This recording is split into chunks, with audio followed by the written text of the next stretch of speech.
ஓஹோ! இதுக்கு தான் நேத்துக்கான எபிசோடோட எடிட்டிங் இவ்வளோ மோசமா இருந்துச்சா? நான் கூட யோசிச்சேன். என்னடா இது? நேத்துக்கான எபிசோட்ல எடிட்டிங் இவ்வளோ மோசமா இருந்துச்சு. அங்க இங்கமா பேசும்போதெல்லாம் நெறைய கன்டென்ட் டப்பு டப்புன்னு கட் பண்ணி கடந்து போயிட்டாங்களே. என்ன கதைன்னு பார்த்தா, இப்பதானே தெரிய வருது. சேனல் இவ்வளோ பெரிய கேவலமான வேலையை பார்த்து வச்சிருக்காங்கன்னு சொல்லிட்டு, இந்த பிரஜன் சாண்ட்ராவை சேனல் பக்காவா காப்பாத்துறாங்க ப்ரோ.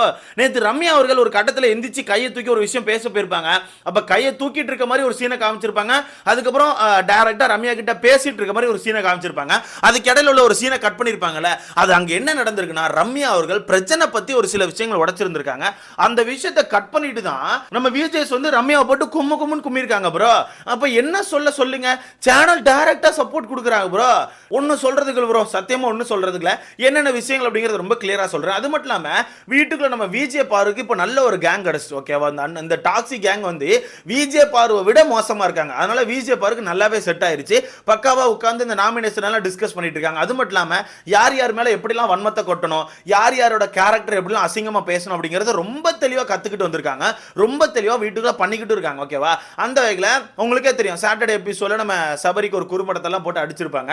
அதுக்கு நேத்து சபரி ரொம்பவே ஃபீல் பண்ணி ஒரு மாதிரி அழுதுருப்பாப்ல. ஏன்னா அவரை பொறுத்தவரைக்கு நிறைய விஷயங்கள் உள்ள வச்சு அதை பேச முடியாம உடஞ்சி நேத்து வெடிச்சு அழுதுருக்காப்ல. ஏன்னா போன வாரம் ஃபுல்லா என்ன நடந்துச்சுன்னு உங்களுக்கே தெரியும். போன வாரம் திங்கக்கிழமை இந்த கேப்டன்சி டாஸ்க்கு அப்புறமே சபரி அந்த வீட்டுக்குள்ள இருக்க முக்காவாசி பேர் வந்து இவன் பொண்ணுனா அடிப்பான், இவனுக்கு பொண்ணுகளை மட்டும் தான் அடிக்க வரும், பொண்ணுங்களை மட்டும் ஆப்போசிட் பண்றான், இவன் இப்படித்தான் அப்படித்தான், இவன் நடிக்கிறான் அப்படி இப்படின்னு சொல்லிட்டு ஒரு மாதிரி சபரியை போட்டு குத்துன்னு குத்திருப்பாங்க. அந்த விஷயம் சபரி மண்டைக்குள்ள ஓடிக்கிட்டே இருந்திருக்கு. அது மட்டும் இல்லாம இந்த குறும்படத்தை வேற போட்டாங்களா, அந்த விஷயத்துல மொத்தமா உடஞ்சு நேத்து உட்கார்ந்து அழுதுருப்பாப்ல.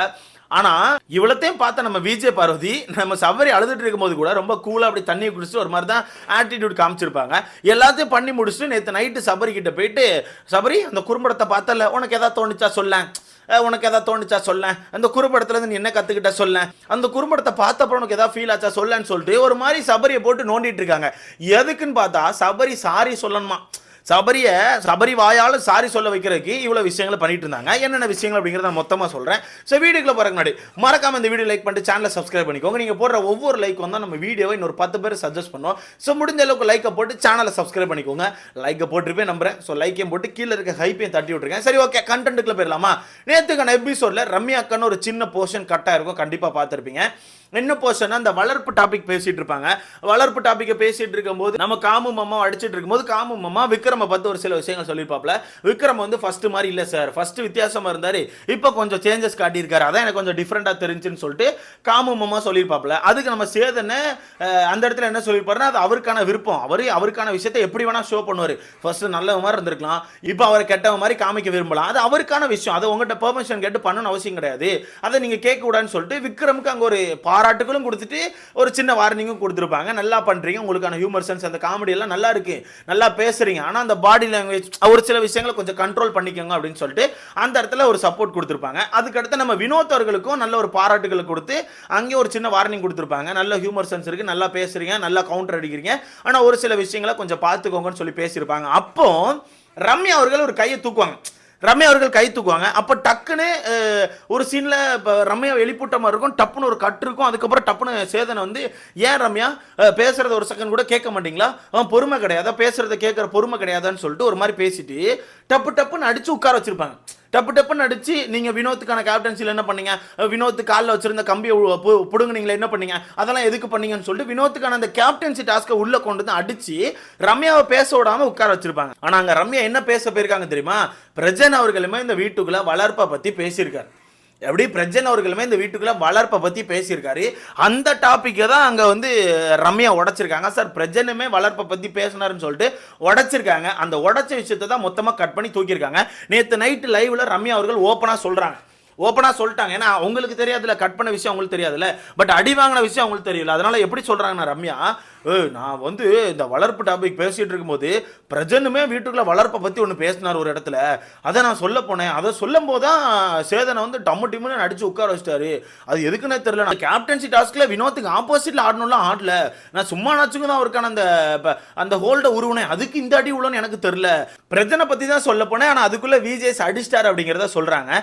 பிரஜன் டாபிக் எந்த டாபிக்கை சொல்ல போயிருக்காங்கன்னா, வீட்டுக்குள்ள வந்து அந்த பிரஷ் மேட்ரு ஒன்று போச்சுல, அந்த பிரஷ் மேட்ரு வந்து நைட்டு ஃபுல்லா பஞ்சாயத்தாய் வீட்டுக்குள்ள ரோட்ல ஒரு மாதிரி கத்திட்டு சுத்திட்டு இருந்திருப்பாங்க. அப்படி கத்திட்டு சுத்திட்டு இருக்கும்போது ஒரு கட்டத்துல சாண்ட்ரா வந்து வாண்டடா ஒரு மாதிரி கத்தி, நான் ஒரு பொம்பளை சபரி, எனக்கு நேரா நீ மோது, நான் எவ்வளவு தைரியமா உனக்கு நேரா மோதுறேன், நீ என்ன பின்னாடி குத்துற, என்ன வந்து நீ வந்து தப்பா காட்ட பாக்குறியான்னு சொல்லிட்டு ஒரு மாதிரி கத்திட்டு போயிருப்பாங்க. அப்ப அந்த இடத்துல நம்ம ஆம்பளை இருக்கார்ல, அதாவது நம்ம பிரஜன் அவர்கள் சபரியை வந்து ஒரு மாதிரி பேசியிருப்பாப்ல. என்ன பேசியிருப்பாப்லனா, இங்க பாரு சபரி, அந்த டாஸ்க்ல அந்த அந்த கேப்டன்சி டாஸ்க்ல வந்து நீ பாருக்கு ஆப்போசிட்ல விளையாடினது ஒரு பொண்ணுங்க போய் சரியா போயிடுச்சு, ஓகேவா? ஒரு பொண்ணுங்கும் போது இப்படி போயிடுச்சு. அதே இடத்துல ஒரு பையன் இருந்தா, அது அந்த இடத்துல ஒரு பையன் இருந்தா, இல்ல ஒருவேளை அந்த இடத்துல நான் இருந்தா என்ன இருக்கும், சட்டையை பிடிச்சி அடிச்சிருப்பேன், சட்டையெல்லாம் பிடிச்சி போட்டு அடின்னு அடிச்சிருப்பேன். அது வேற மாதிரி போயிருக்கும். ஏன்னா நம்ம பசங்களுக்கு விளையாடும் போது அது வேற மாதிரி போயிரும்ல, அதுதான் சொல்றேன். பொண்ணுங்க விளையாடும் போது கொஞ்சம் பார்த்து விளையாடணும் சபரி. பசங்கன்னா அது வேற. இன்னொன்று நான் வேற இப்படி சொல்றேன், அடிப்பேன் கிடிப்பேன். ஆனால் எங்க வீட்டில் அப்படி வளர்க்கல. எப்படி எங்க வீட்டில் அப்படி வளர்க்கல, அந்த சண்டை போடுற மாதிரி பொண்ணுங்களுக்கு ஆப்போசிட் அடிக்கிற மாதிரி எங்க வீட்டிலலாம் அப்படி வளர்க்கல. எங்க வீட்டில் முதுகெலும்போட வளர்த்துருக்காங்க.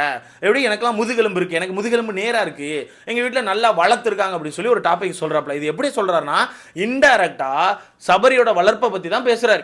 எங்க வீட்டில் நல்லபடியா வளர்த்துருக்காங்க, எங்க வீட்டில் பெண்களுக்கு ஆப்போசிட்ல எப்படி விளையாடணும், எப்படி பேசணும் அப்படிங்கிறதெல்லாம் சொல்லி கொடுத்து வளர்த்துருக்காங்கன்னு சொல்லிட்டு சபரிக்கு ஆப்போசிட்ல இன்டைரக்டா சொல்றாரு. நான் எப்படி பார்க்க போனா அங்க டைரக்டாவே அடிச்சிருக்காரு, ஓகேவா? இந்த விஷயத்தை தான் ரம்யா அவர்கள் அங்க உடைக்க போயிருக்காங்க. அந்த விஷயத்தை தான் நம்ம சேதனை டப்பு டிப்புன்னு கட் பண்ணி அடிச்சு உட்கார வச்சிருந்திருக்காரு. அப்போ இவ்வளவு பெரிய எச்ச வேலை நீங்க எதுக்கு பார்க்கணும்? இப்படி ஒரு எச்ச வேலை நீங்க எதுக்கு பார்க்கணும்னு கேட்கிறேன். அப்போ லிட்டரலி அப்போ வெளியே வர நியூஸ் படி பார்க்க போனா பிரஜன் சாண்ட்ராவை நீங்க சப்போர்ட் பண்றீங்க. பிரஜன் சாண்ட்ராவை நீங்க அனுப்பி உள்ள என்ன வேணா பண்ணுங்க, என்ன கேவலம் வேணா பண்ணுங்க, நாங்க உங்களுக்கு சப்போர்ட் பண்றோம், இந்த மொத்த வீடு நீங்க எரிங்கன்னு சொல்லி அனுப்பியிருக்கீங்க. அதுக்கு தான் இந்த 2 பேர் வீட்டுக்கு வந்து இந்த வீட்டை மாத்துறங்க பேர்ல அவங்களுக்கான உண்மை முகத்தை காமிச்சு இந்த வீட்டை அசிங்கப்படுத்திட்டு இருக்காங்க. அப்படித்தானே? அப்படித்தானே? ஏன்னா ஓப்பனா தெரியுது இதுல இவங்க இதை தான் பண்றாங்க அப்படிங்கிறது ஓப்பனா தெரியுது. இல்லை என்ன சொல்லுன்னு எனக்கு தெரியல. இதை பத்தி உங்களுக்கான கருத்தை மறக்காம கமெண்ட் பண்ணுங்க. அடுத்தது நம்ம பார்வதி அவர்கள், நம்ம அக்காவை பொறுத்தவரைக்கும் நேற்று நைட்டு சபரியை பிடிச்சி வச்சு, சபரி இந்த குறும்படம் பாத்தியா, அந்த குறும்படத்தில் உனக்கு ஏதாவது தோணுதா, அந்த குறும்படத்தை நீ எப்படி அடிச்சிருக்க பாத்தியா, நான் சொன்னேன் பாத்தியா, எனக்கு அதான் ஹர்ட் ஆயிடுச்சு சபரி, பாத்தியா சபரின்னு சொல்லி சபரியை கிண்டிட்டே இருக்காப்ல. சபரியும் அங்கே விடாம சபரி உட்காந்துட்டு, இல்லை எனக்கு பார்த்தேன், ஆனால் நான் வந்து வேணும்னு அடிக்கலை, அது ஒரு டாஸ்கில் தான் அடித்தேன், நான் வேணும்னு அடிக்கலை, டாஸ்கில் தான் அடித்தேன், நான் வந்து ஜெயிக்கணும்னு அடித்தேன், எனக்கு அந்த டாஸ்க்கை பார்த்தோன்னே எனக்கு ஜெயிக்கணும்னு மட்டும் தான் தோணுச்சே தவிர மற்றபடி நீ வந்து ஒரு பொண்ணுன்னு எனக்கு தெரில, ஒரு பொண்ணுக்கிட்ட இப்படி பண்ணணும்னு எனக்கு தோணல, நீ ஒரு ஆப்பனண்டாக மட்டும் தான் என் கண்ணுக்கு தெரிஞ்ச, அதனால நான் அப்படி ப்ளே பண்ணிட்டேன்னு சொல்லிட்டு சபரி சொல்லிட்டு இருக்காப்ல.